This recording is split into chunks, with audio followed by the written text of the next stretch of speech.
Последно прашање. Вие сте единствена интелектуалка кој си остана на иста линија во времето на Никола Груевски, кој беше прв министер, премиер, председател на владата. Беше строг критичар.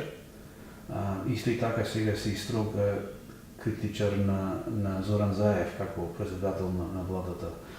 Тоа луѓе не можат да го сватат. Зошто имат проблем со такво однесување од твоја страна? Па, токму таа моја позиција е всушност онаа која ми причинува повеќе непријатности, ако сакате, во личниот живот, што јас ги примам како мој сопствен избор. Затоа што моето сваќање на улогата на интелектуалецот е дека тој секогаш мора да биде објективен, критичен на оној што е на власт.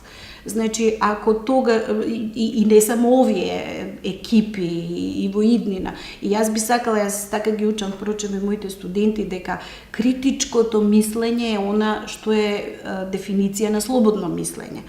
Значи, секогаш кој ќе почне хорско пеење или земање позиции, знаете дека јас никогаш не сум била носител на никаква јавна политичка позиција, во тој дел сум апсолутно чиста и токму тоа ми ја дава слободата, ниту па аспирирам на било што и не калкулирам.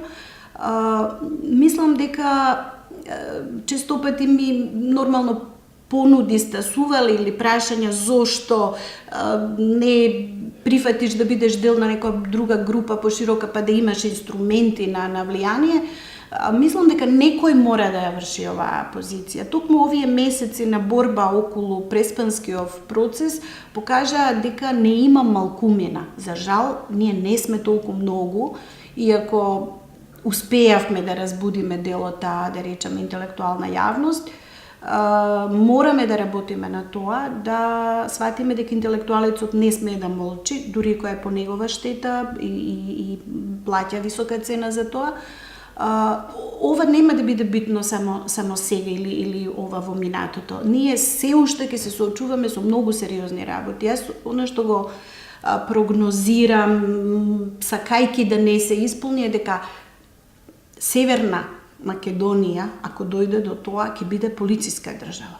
Ќе биде автократска држава во која ќе се употребува многу репресија врз сите, многу дисциплинирање и заради обврските кон надвор, ама и заради тоа што тоа ќе стане стил на владење овде. Ние веќе гледаме, значи, дури и учесниците на шарената револуција забележаа дека тоа што минатиот режим влада не го правела кон луѓето што протестирале, оваа влада е подготвена на многу повеќе од тоа. Во иднина би било уште полошо, дотолку повеќе отпорот и на индивидуално ниво и на некакво групно ниво ќе биде дотолку важен ако сакаме да живееме во каква таква демократска држава. Веќе дури и не станува збор само за името на Република Македонија.